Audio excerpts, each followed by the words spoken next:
सामने ही हो ना तो थोड़ा इधर उधर होता है। तो शरीर की प्रक्रिया से शुरू करना चाहिए। ये शुरू के साधक की बात कर रहा हूं। जब शरीर आपका ऐसा अनुभव होने लगे कि जागृति का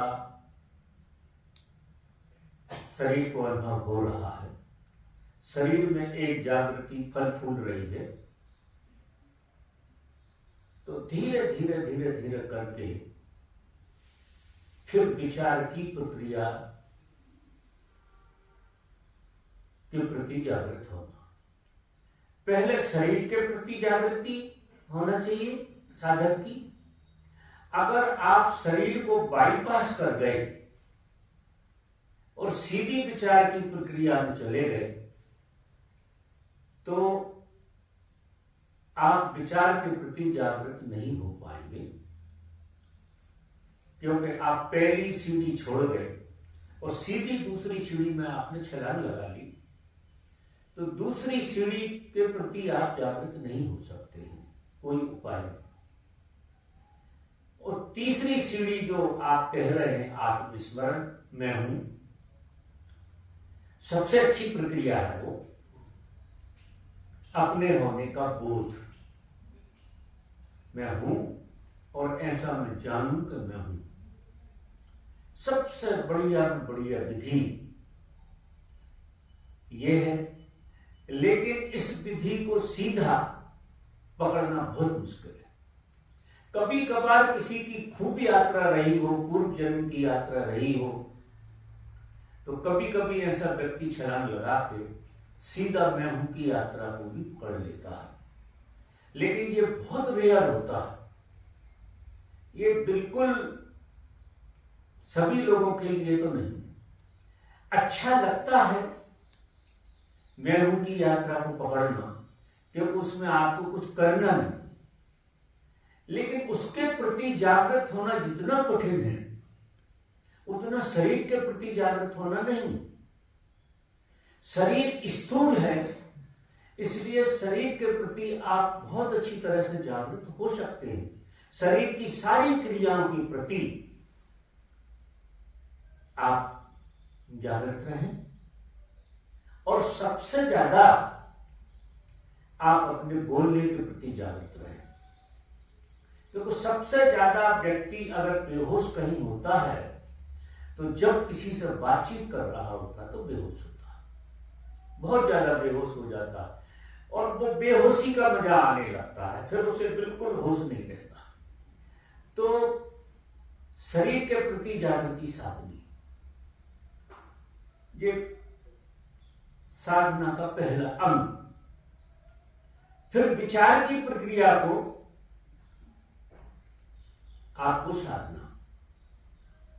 शरीर की प्रक्रिया अगर पूरी हो गई तो विचार की प्रक्रिया इतनी आसानी से आपको सध जाएगी कि आप विचारों का निर्णय कर पाएंगे कि कब बंद करना, कब चालू करना। जब आप चाहेंगे आपके विचार बंद हो जाएंगे, लेकिन शरीर के प्रति आपकी जागृति पूरी आ गई। फिर तीसरा चरण जो आता है वो है पल को जीना, बीइंग को जीना, अपने होने को जीना, अपने अस्तित्व को जीना। क्योंकि होना जो है वो अस्तित्व है आपका। ना तो आप शरीर हैं, ना आप मन हैं, आप होना हैं। और ये होना ऐसा अनुभव कर रहा है कि वो शरीर है, वो मन है। वो कभी शरीर नहीं हो सकता होना, ना कभी मन हो सकता है, क्योंकि जो शरीर को जान रहा है वो शरीर कैसे हो सकता है, जो मन को जान रहा वो मन कैसे हो सकता है। होने को तुम जान नहीं सकते हो सकते हो। होने को जानने का कोई उपाय नहीं। कोई भी व्यक्ति होने को जान नहीं पाएगा, जी पाएगा। होना सिर्फ जिया जाता है, हुआ नहीं जाता। हुआ जा सकता है लेकिन जाना नहीं जा सकता। होना आप हो जाएंगे, आप उसे जिए, लेकिन होने को आप जान नहीं सकते हैं, कोई उपाय नहीं। तो आप चाहें कि हम होने को जान लेंगे तो ये प्रक्रिया भी आप भूल जाएंगे, होने को आप कभी नहीं जान पाएंगे। और अगर आपकी शरीर शुद्धि नहीं हुई है, मतलब शरीर के प्रति आप जागृत नहीं हुए हैं, और मन की शुद्धि नहीं हुई है, मन के प्रति आप पूरे जागृत नहीं हैं, तो फिर आप होने की प्रक्रिया में शामिल होना मुश्किल है आपका। तो क्या होता है कि मन ही एक आयाम चुन लेता है कि मैं हूं, और मन ही एक आयाम चुन लेता है कि मैं जान रहा हूं। यहां साधक को बहुत बड़ी भूल हो जाती है। बहुत साधकों को यही भूल होती है कि उनका मन ही होना बन जाता है, और उनका मन ही ऐसा जानने लगता है कि मैं होने को जान रहा हूं। अगर तुम होने को जान रहे हो तो जो मन की प्रक्रिया, होने को जाना नहीं जा सकता, उसका कोई उपाय नहीं। हुआ जा सकता, होना सिर्फ हुआ जा सकता है, जाना नहीं जा सकता है। और आप ऐसा जान रहे हैं कि आप होने को जान रहे हैं, तो ये साफ है कि आपकी शरीर शुद्धि पूरी नहीं हुई है, और आपकी विचार और भाव शुद्धि पूरी नहीं हुई है। इसलिए आपका मन मिटा नहीं है, जागृत नहीं हुआ है, और उसने एक खेल खेलना शुरू कर दिया है कि वो होने को जान रहा है। अधिकतर लोग ये प्रक्रिया को पकड़ते हैं, आत्मस्मरण की प्रक्रिया को पकड़ते हैं। आत्मस्मरण की प्रक्रिया कोई प्रक्रिया नहीं है।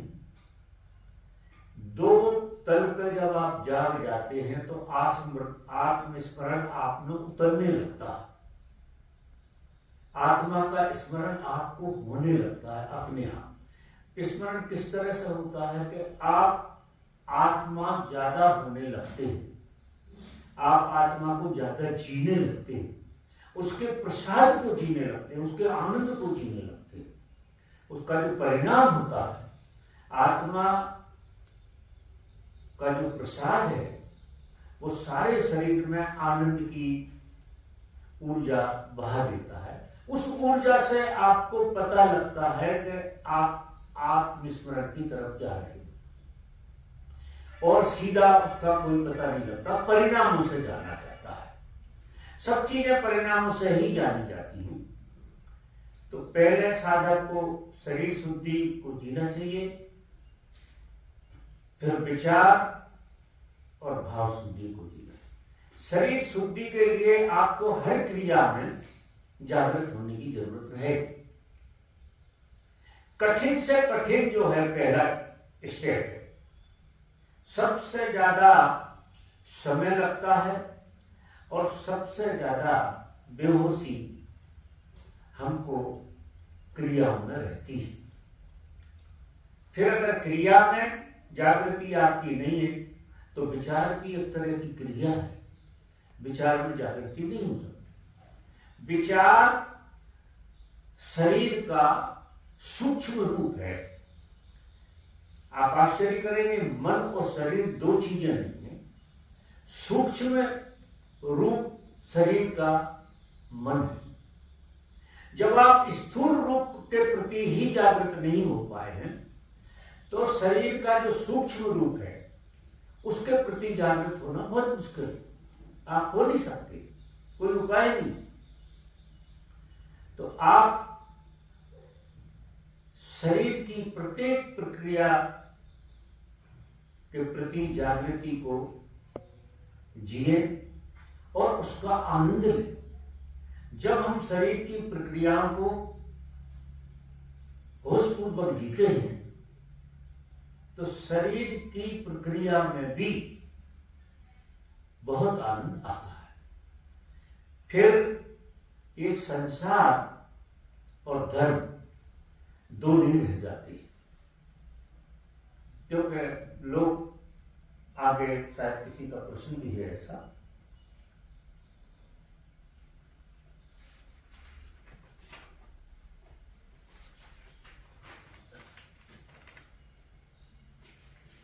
जीवन की आपाधापी में नाद ब्रह्म रूपी नाव ने किनारे लगाने में काफी मदद की। अच्छी बात है। भीतर की आवाज को सुनने में सहायता की है। नाद ब्रह्म करते आज 1 वर्ष होने आया है। जीवन में कई उतार चढ़ाव आए और मुझे इससे काफी सहायता मिली। प्रश्न है कि क्या अब इसे विराम दूं और सत्संग में पूर्णतः रम जाऊं।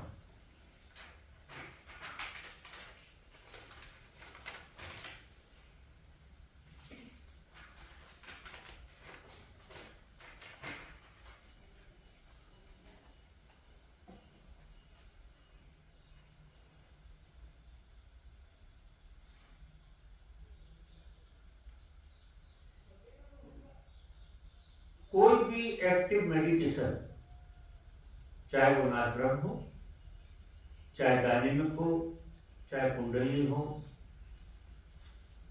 ये सबसे ज्यादा शरीर के प्रति जागृति का अनुभव कराते हैं।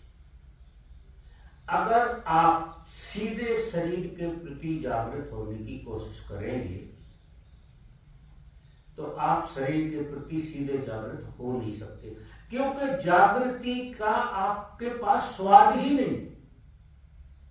आप ना तो शरीर के प्रति कभी जागृति का स्वाद देखा, ना मन के प्रति देखा, ना भाव के प्रति देखा।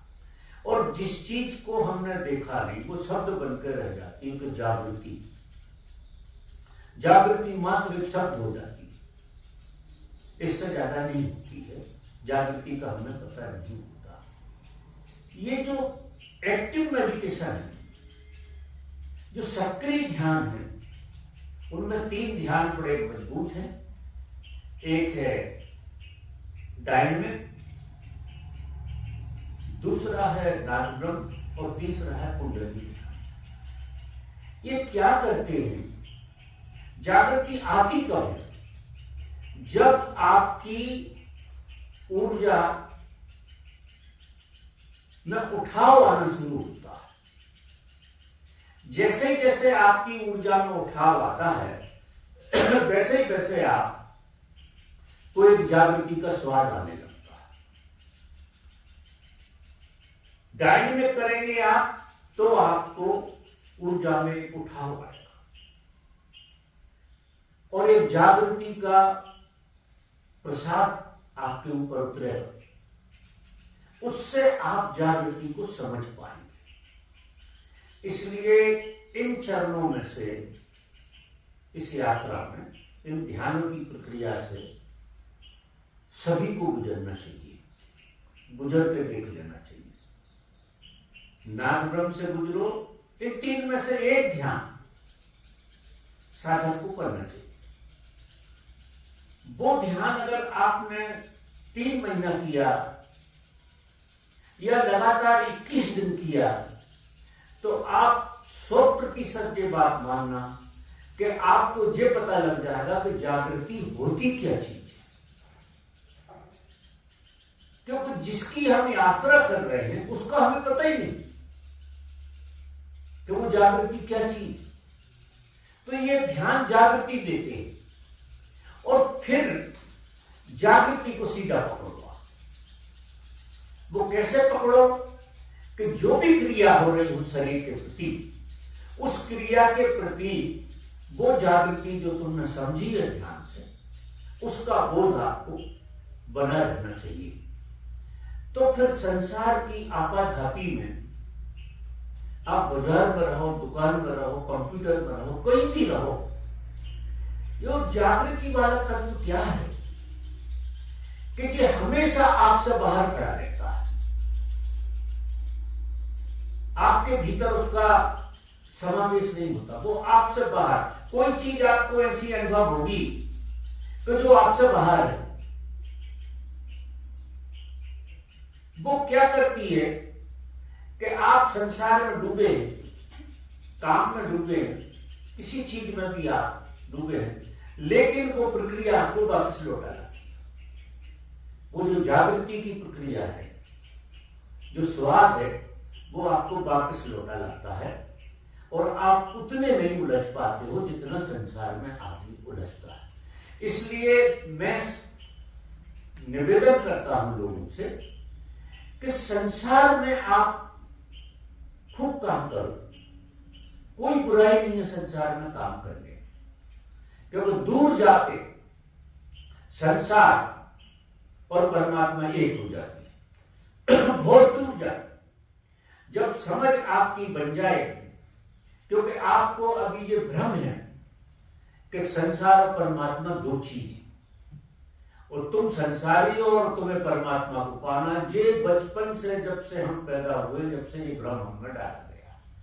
सबसे बड़ा भ्रमों में से भ्रम जो है वो ये है कि संसार और परमात्मा दो, जबकि संसार और परमात्मा ऐसे एक हैं जैसे नर्तक और नृत्य। नाचने वाला और नृत्य दो नहीं हो सकते, परमात्मा और संसार दो नहीं हो सकते, लेकिन हमको पैदाइशी की समझ दी जाती है कि हम अलग हैं और हमें परमात्मा को ढूंढना, हमें परमात्मा की यात्रा, यहीं से सब उपद्रव शुरू हो जाता। अगर आप परमात्मा को इस तरह से ढूंढने जाएंगे तो परमात्मा आपको कहीं मिलने वाला है नहीं। आज तक किसी ने नहीं परमात्मा को ढूंढ पाया। परमात्मा हुआ जा सकता, क्योंकि तुम और परमात्मा दो हो ही नहीं, संसार परमात्मा दो नहीं है, सिर्फ हमारी दृष्टि साफ नहीं हुई है, क्योंकि हम एक भीड़ की समझ को जीते, व्यक्ति की समझ को नहीं जीते, हम स्वभाव की समझ को नहीं जीते, हम भीड़ की समझ को जीते। सबसे बड़ी विडंबना है कि हम भीड़ की समझ को जीते, और भीड़ के पास समझ होती नहीं। भीड़ के पास एक ढर्रा होता है, एक हवा होती भीड़ की, वो हवा आपको बहा ले जाती, आप उसमें खड़े नहीं हो पाते। जब आप खड़े नहीं हो पाते तो आप उससे राजी हो जाते, आपको ऐसा लगता है ऐसा ही है, जबकि ऐसा बिल्कुल नहीं, बिल्कुल वो बात नहीं। जीवन का आयाम कुछ और है, जीवन का ये आयाम है ही नहीं जिस आयाम को हम जीते। समझ पैदा हो गई और फिर संसार में आप खड़े हैं, तो धीरे धीरे आपकी आंख क्या करेगी कि संसार में परमात्मा को देखना शुरू कर दी, और गजब का मजा जब ही आता, अपने में परमात्मा को जिन्होंने देखा उन्हें भ्रम हो गया, और संसार में परमात्मा को, संसार में जिन्हें परमात्मा दिखने लगा, उनकी यात्रा शुरू हो गई। अब द्वंद्व बिल्कुल नहीं रहा, द्वंद्व वाली चीज तो है ही नहीं। आप कहीं भी खड़े हैं, आप परमात्मा से बाहर है ही नहीं। आप कहीं भी खड़े हैं, आप यात्रा पे हैं, यात्रा करने की जरूरत नहीं है, सिर्फ आंख खोलने की जरूरत है।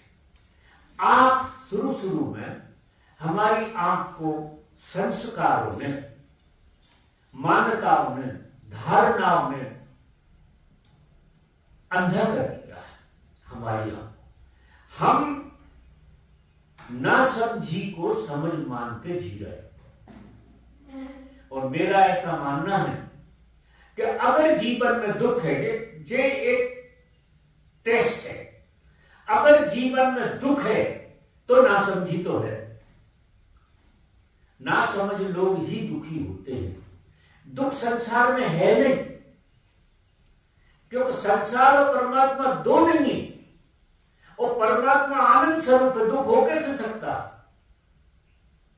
परमात्मा सच्चिदानंद है, और संसार और परमात्मा दो है नहीं, बिल्कुल एक। तो फिर अगर दुख आ रहा है तो आप ना समझी के दर्पण से देख रहे हैं, चश्मे से देख रहे हैं, और कुछ नहीं। और अगर आप समझ पूर्वक देखना शुरू करेंगे, जैसी समझ आपकी होना चाहिए, समझ शास्त्रों की नहीं, गुरुओं की नहीं, समझ किसी की नहीं, समझ आपके बोध की, आपकी जागृति की। परिणाम आएंगे संसार में, वो आपका आईना रहेगा। जैसे जैसे आप जागृत होते जाएंगे, वैसा वैसा संसार परमात्मा होता चला जाएगा। और आप क्या हैं? आप संसारी अभी जैसे, और उसी के साथ साथ आप परमात्मा होते चलेंगे। क्योंकि हम जैसे होने लगते हैं वैसे ही संसार होने लगता। ये नियम है पूरा का पूरा। तो यात्रा साक्षी से शुरू करें और फिर दर्शन पे अंत होगा। दर्शन अंत है, साक्षी से उसकी शुरुआत की जाती है। और साक्षी जागृति एक ही बात है। और जागृति आपको बिना एक्टिव किसी मेडिटेशन के बगैर उसका स्वाद आएगा। कभी कभार आप किसी के प्रेम में होते हैं, किसी सदगुरु के प्रेम में होते हैं, तो एक चमत्कार जैसा घटता है कि आप बिना कुछ किए एक जागृति आ जाती है आपको। कभी किसी सदगुरु को आप सुनते हैं और उसके प्रेम में, तो आपको एक लहर आ जाती है जागृति की, बिना कुछ किए। वो बड़े काम में आने लगती है आपको। वो जागृति का स्वाद आपको बदलेगा। क्योंकि देखिए, संसार में जितने भी उपद्रव होते हैं, जो सब दुखी लोग करते हैं। सुखी आदमी के मुंह से कभी नहीं सुना होगा कि जो सुख से भरा हो उसने कोई उपद्रव किया। क्योंकि सुख वाला आदमी सबको सुखी देखना चाहता और दुख वाला आदमी सबको दुखी देखना चाहता। बड़ा विचित्र है। दुख वाले आदमी को मजा ही जब आता है जब उससे ज्यादा दुख उसे दिख जाए, तो उसे किस बात का मजा आता है कि मैं कम दुखी हूं और ये ज्यादा दुखी। इस बात का मजा लेता। और सुख वाला आदमी सुख देखता है, दूसरों में सुख की लहर देख के उसकी आत्मा प्रसन्न, क्योंकि दो तो है ही, आईने में देखता। तो इस तरह से अगर यात्रा शुरू होती है और संसार हमारा बदलने लगता है, तो फिर मानिए आप सही ट्रैक पे हैं और फिर आपको किसी ध्यान की जरूरत नहीं।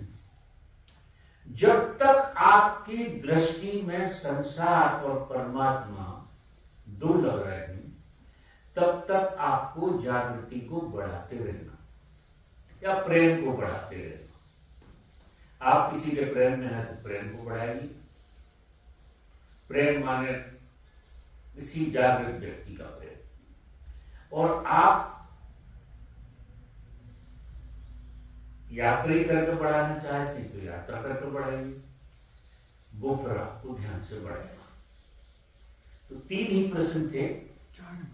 4 एक निकाल दिया। अब वो इसका उत्तर तो हो ही गया। ध्यान की गहराई में व्यस्त जीवन कैसे जाया जा सकता है, तो ये इसी से संबंधित प्रश्न था।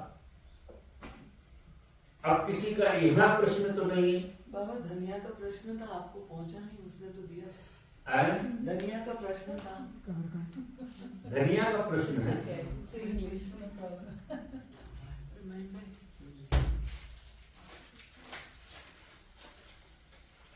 बहुत बड़ा।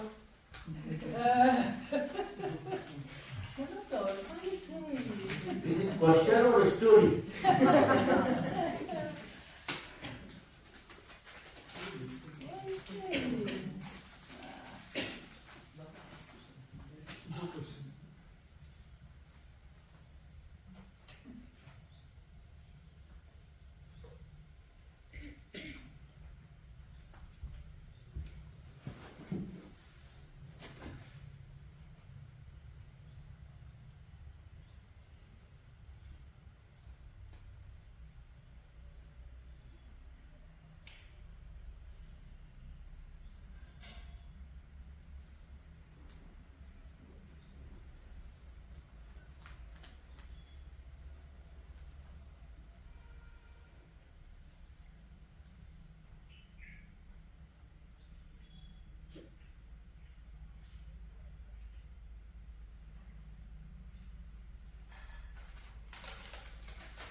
एक ये जो लड़की का जो प्रश्न है वो वही प्रश्न है जिसका मैंने अभी उत्तर दिया कि एग्जिस्टेंस पे ट्रस्ट कैसे करें, और काम में जब हम होते हैं तो ट्रस्ट कम हो जाता है। कल जे आई थी मेरे पास, मैंने यही बातें उसको समझाई थी, और वही बात yesterday I was there, you were there with me. Yesterday I was talking about that chapter. Same question you have